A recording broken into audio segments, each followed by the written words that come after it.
اندازہ لگایا جا رہا تھا۔ ایک اور حساس سوال یہ ہے کہ سی ڈی ایف کو پاک فضائیہ اور پاک بحریہ پر آپریشنل اور کمانڈ اتھارٹی کس حد تک حاصل ہوگی۔ C D F chief of defence forces ہوں گے تو آرمی کے بھی چیف، ایئر فورس کے بھی چیف، نیوی کے بھی چیف، تو یہ کمانڈ کس حد تک حاصل ہوگی۔ حکومت نے اس مہینے کے آغاز میں 27ویں ترمیم کو تیزی سے پارلیمان سے منظور کرایا، لیکن نوٹیفیکیشن میں رکاوٹ نے، جملہ بڑا اچھا ہے کہ وہ تو بہت تیزی کے ساتھ ہو گئی، نوٹیفیکیشن اتنی تیزی کے ساتھ کیوں نہیں ہو رہا۔ نوٹیفیکیشن میں رکاوٹ نے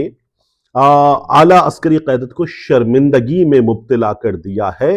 اور دفاعی ڈھانچے کی نئی تشکیل کے عمل کو پیچیدہ بنا دیا ہے، جو فوجی منصوبہ سازوں کے مطابق بغیر کسی رکاوٹ کے ہونا چاہیے تھا۔ ایک اور زیر التوا فیصلہ نیشنل اسٹریٹجک کمانڈ کے سربراہ کی تعیناتی سے متعلق ہے، جو ایک نیا 4 ستارہ عہدہ ہے۔ یہ عہدہ وہ اختیارات سنبھالے گا جو پہلے chairman joint chief of staff committee کے پاس تھے، جن میں اسٹریٹجک کمانڈ اور جوہری معاملات کی نگرانی شامل تھی۔ حکام کا خیال ہے کہ یہ تعیناتی صرف سی ڈی ایف کا نوٹیفیکیشن جاری ہونے کے بعد ہی ہوگی۔ ادھر national command authority N C A کا ایکٹ، اس میں بھی ترمیم کی ضرورت ہے تاکہ chairman joint chief of staff committee کے عہدے کے خاتمے اور سی ڈی ایف اور نیشنل اسٹریٹجک کمانڈ کے کمانڈر کے نئے آرٹیکل 243 کے تحت آنے والے عہدوں کی درست عکاسی کی جا سکے۔ تو کچھ قانونی معاملات ہیں نوک پلک سنوارنے کے۔ یہ تبدیلیاں خاصی پیچیدہ سمجھی جا رہی ہیں، خصوصاً اس حوالے سے یہ کہ نئے عہدے پاک فضائیہ اور پاک بحریہ کے سربراہان کے مقابلے میں کس درجے پر ہوں گے، اور کیا فضائیہ اور بحریہ کے سربراہان این سی اے میں نمائندگی برقرار رکھیں گے یا نہیں رکھیں گے، یا یہ اختیارات نئے متحدہ این سی ایس کمانڈر کے تحت آ جائیں گے۔ این ایف سی کے موجودہ طریقہ کار پر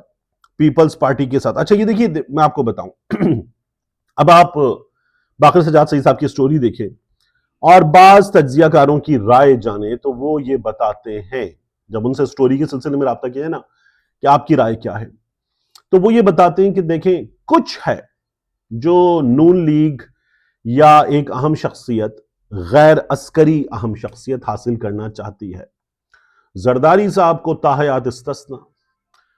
فیلڈ مارشل کے عہدے کے لیے، یا ایئر مارشل اگر بنیں گے یا ایڈمرل آف فلیٹ اگر بنیں گے، تو ان کے لیے میوٹیٹس موٹینڈس کے تحت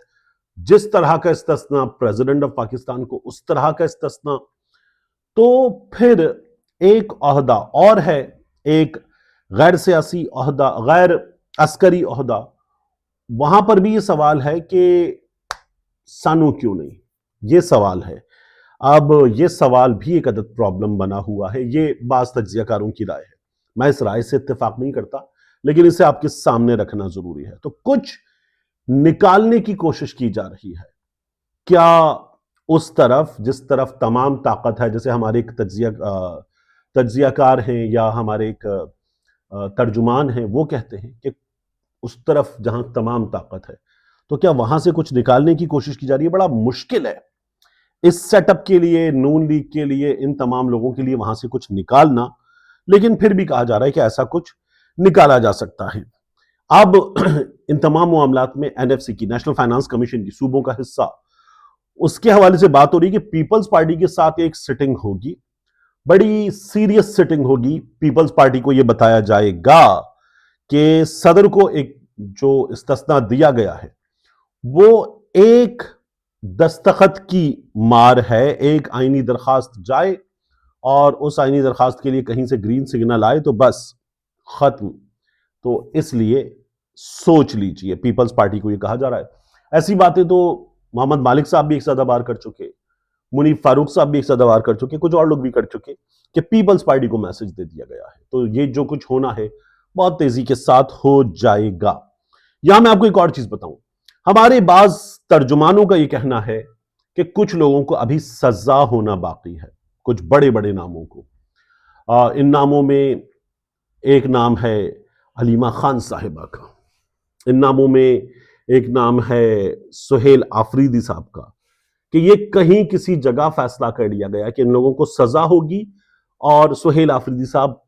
مکمل طور پر نااہل ہوں گے کم از کم 5 برس کے لیے تو نااہل اس اسمبلی سے تو باہر۔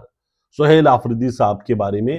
کہیں کسی جگہ یہ فیصلہ کیا گیا ہے کہ انہوں نے کچھ ایسا کر دیا ہے کہ اب ان کے لیے تو نو معافی، یہ کہیں کسی جگہ۔ میں سہیل آفریدی صاحب کے اسٹانس پہ ابھی بات نہیں کر رہا، آفریدی صاحب تو پھر پریس کانفرنس کر کے وہ جو ہے نا عمران خان بس یہ دوبارہ کریں گے، تو وہاں سے بات ہو رہی ہے۔ علیمہ خان صاحبہ، یہ جو ایمان مزاری کا معاملہ چل رہا ہے اس پر بھی کچھ لوگ کہتے ہیں کہ نہیں، ایمان مزاری کو بھی سزا ہوگی، ہادی علی چٹھا کو بھی سزا ہوگی، اور ایسی سزا ہوگی کہ ان لوگوں کو لگ پتہ جائے گا۔ اچھا پتہ نہیں کیوں لگ پتہ جانا ہے، لیکن لگ پتہ جائے گا۔ بلکہ 4-5 ججز کے حوالے سے یہ بات ہو رہی ہے کہ ان کو عدالت کے محکمے سے ایک سزا ملے گی۔ اب یہ سزا باقاعدہ طور پر ایسی سزا ہو سکتی ہے کہ جس کو آپ سزا کہیں گے، یا ایسی سزا کہ ان کو پھر بھگتنا پڑے گا کہ انہوں نے کوڈ آف کنڈکٹ کی خلاف ورزی کی ہے، اور انہوں نے اپنے ادارے کا جو وقار ہے، کہیں کسی جگہ یہ جملے آئے ہیں کہ اپنے ادارے کے وقار کو پامال کیا ہے، ایسا تو نہیں ہو سکتا نا، تو ان کو بھی نتیجہ بھگتنا پڑے گا۔ یہ ہمارے ہاں گفتگو ہو رہی ہے۔ ملتے ہیں انشاءاللہ آپ سے اگلی ویڈیو میں۔